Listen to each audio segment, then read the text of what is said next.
Hey, welcome. This is Cameron Florczak. He's visiting us from Renzo Gracie Roundrock. He's the head coach of the no-gi team there, and he trains in a new wave. So this channel is all about like concepts, how to work concepts into training instead of like technique-based. What concept are we working today? Today, I think we'll look at this idea of 2-on-1. Okay. This idea of taking 2 points of connection to one side of the body, and then be able to, use that connection to create various openings and back exposure. So we'll focus on that today, I think. Why is 2-on-1 beneficial?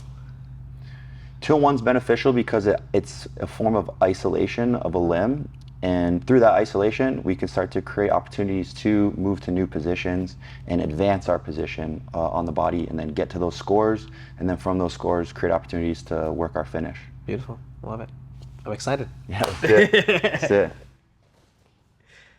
The concept is 2-on-1. That's right. So there's many different ways we can make meaningful connections to the body where we can get 2-on-1s, particularly in the standing position we'll focus on first, where when we initially come out to a partner, okay, right now PK is in an open stance, so we can start to come out and start to hassle our partner's head around. So we're obviously working different fashions of making connections to our partner's head. We're hitting feints, we're rolling wrists. We're looking to find different ways to open up our body and disrupt their stance. But naturally, at some point, your partner's going to be grabbing your head. So when PK comes out and he starts to grab my head, we can make or make use of this concept of 2-on-1, where we come out, we start to focus on taking 2 points of connection on one arm. So I'm going to start with grabbing the wristwatch, and my other hand's going to roll and stay low while I roll that shoulder forward, open my head, and I'm going to peel his hand open. So I make his hand from a closed false grip to more of an open handshake by rolling that wrist out. And then we can start to get on into a 2-on-1 situation. From positions like this now, we can start to get to different spots. One being the back, okay? First method of going to the back is a simple shrug, where I shrug everything down, okay? And then we just immediately wrap around our partner's body. So we take a connection to our partner's hip, and then this hand is gonna stay behind my partner's body. So I'm just gonna go tight elbows in, and we can start to expose the back. Now it can be an easy thing to start running our partner's hands down to the floor, starting to hit different methods of breaking my partner from a strong quad pod or 4-point stance down to the knees. And now we can start to go into our jiu-jitsu connections where we start taking the back and getting to our finishes. Nice. So once again, we're here. Inevitably at some point in the match, partner's gonna come out and they're gonna have that collar tie. So we wanna get rid of it with a 2-on-1 connection. 1, 2, boom. From here, we can start to hit different ways to shrug our partner down. Now, the strength of the snap down here, where I keep head height, so by having my shoulder in the back with this leverage, keeping a bend in the elbow, wrist to wrist, wrist to wrist, wrist to the armpit, I have head height. So when he tries to build height, I keep him below and underneath me, okay? It makes it difficult for PK to posture. From here now, instead of just shrugging with no footwork, we actually want to use footwork. So I'm going to joust, and that's what brings us to the back. Okay, so we want to try to run those hands down to the mat. So anytime we come out, we start rolling everything through. Before thinking about going to his back, I actually want to joust away from him. So let's imagine there's this imaginary line between his toes. I want to fold him over that imaginary line. I don't want to bring him into the strength of his lead leg. I want to joust and shuffle over that imaginary line. That's what's going to bring our partner's hand down. So that 2-on-1 connection with the snap down, that's going to get us to our partner's back. Nice. So we have 2 types of arm drags, okay? So this, in the last case, we were just looking at a high arm drag, okay? A drag where the wrist is above the elbow. We also have arm drags where the wrist is below the elbow. So we can also arm drag and hit this idea of a 2-on-1 where we come out, we start rolling wrists, right? We'll start here, where we start rolling wrists out and we roll a wrist down below. So instead of trying to clear right from here, we're gonna come out, we go forehead to forehead or forehead, ear to ear. We're just gonna do a little shrug, clear wrist down. From situations like this where I have my hand on his wrist, I can start to come in and hit that 2-on-1 position. So I have 2 hands against one of his arms. It's critical that once we get that 2-on-1 spot, I make sure that my center line faces his center line with good inside head position, and PK's head is pointed out. So now when he tries to turn a corner or turn a circle, I'll always be able to keep a bit of a wedge blocking him from turning that circle, which will it'll be harder for him to deny me of getting to his back. So again, that good inside head positioning. We start with using our forearm here, pushing. That leg of the wrist we're rolling off is forward. Bring our chin to our chest, start clearing that hand off. From here now, we can come into a 2-on-1. We use that, we keep our head in good position. That way now when PK tries to turn in and block, okay, he feels like he's a little bit late here. Now we drag everything down, we push, pull. Okay, so there, I'm anchoring the hand to the floor, we pull everything across, and we shuffle to the back. Now we can get behind our partner. Now from here, people that are really motivated to wrestle, they're not just dropping right away down to turtles. We want to hit some sort of breakdown here, where I can get knee and or hip to the floor like so, okay? And then we're in. Beautiful. So, so often too, when we come out to immediately go to that low wrist connection, right, to hit the kind of the conventional arm drag here. Oftentimes in matches, people stand more upright. Okay, so they're more upright. There's less of this bent over posture due to matches being longer, and they're incorporating more of a judo style of posture. So when we come out, we can start immediately just accessing the wrist. So we come out, we just start covering hands. My hand comes higher than his hand, and I roll the wrist down and out, okay?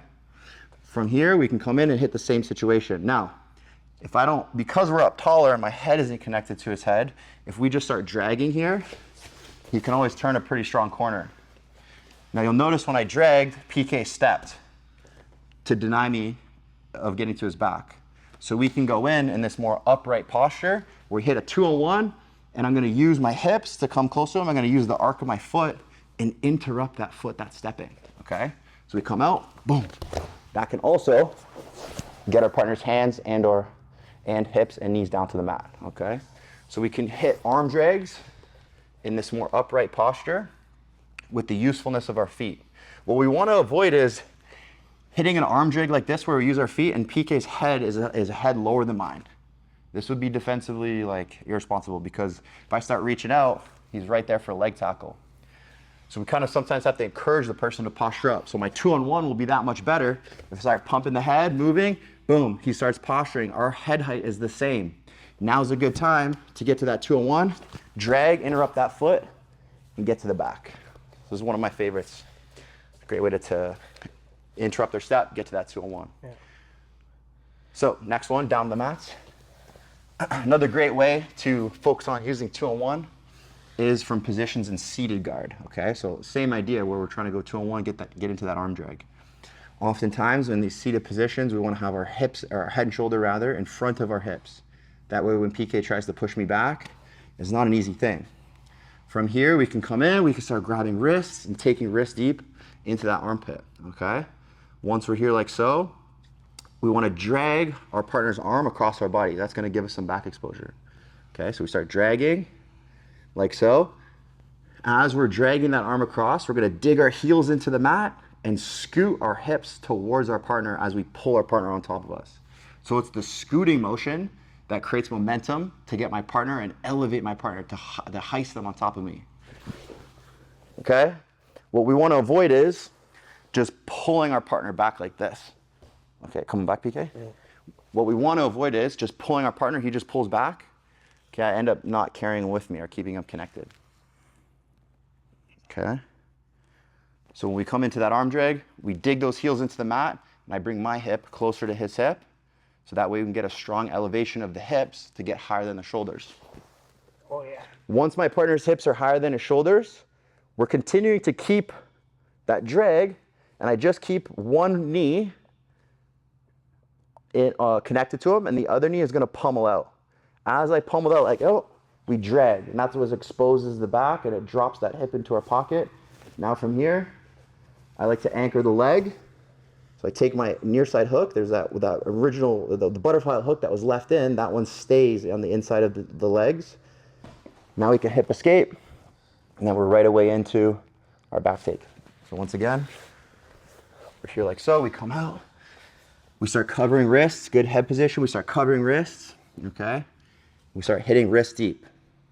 From here, we hit that scoot, elevate our partner's hips, and then as we're dragging that arm across. Hips must be higher than our partner's shoulders.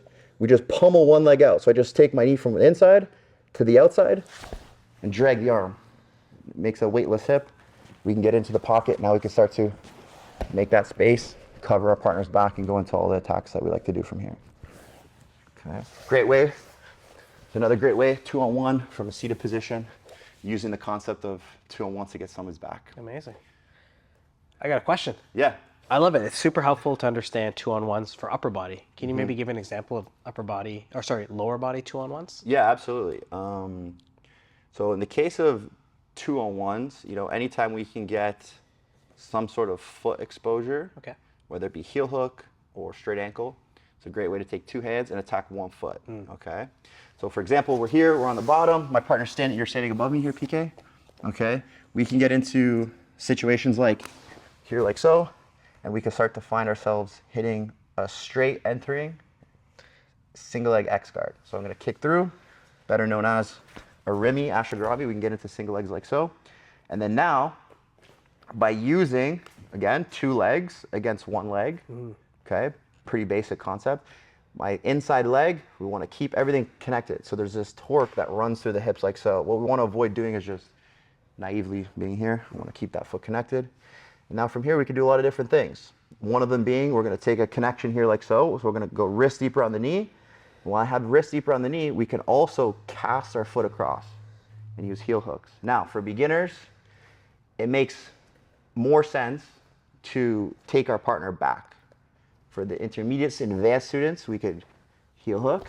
So depending on the rules at your gym and the goals that you've set for competition or things like that, just your experience level, heel hooks can be a great option. But for the beginners or white belts, we want to focus on taking people's either hands to the mat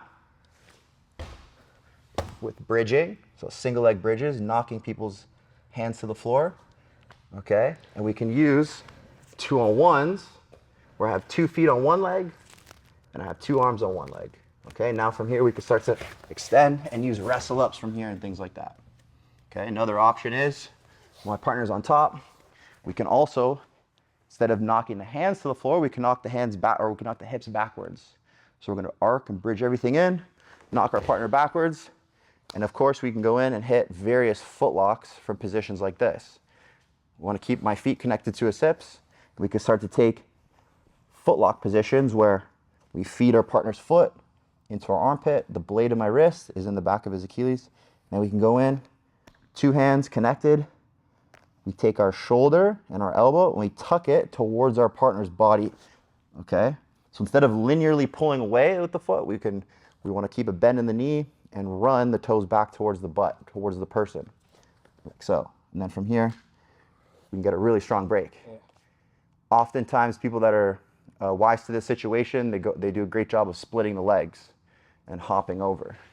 This now doesn't allow me for any control on the legs, so it's quite hard to get any sort of leverage now because we're no longer controlling the legs. So we want to make a new connection where we come in, we put a short hook, better known as the Aoki lock, okay, where we come in like so, and manage our partner's ability to boot through. So I want to make sure I manage the distance, that he can't just kick through and I lose the purchase on the heel here, okay?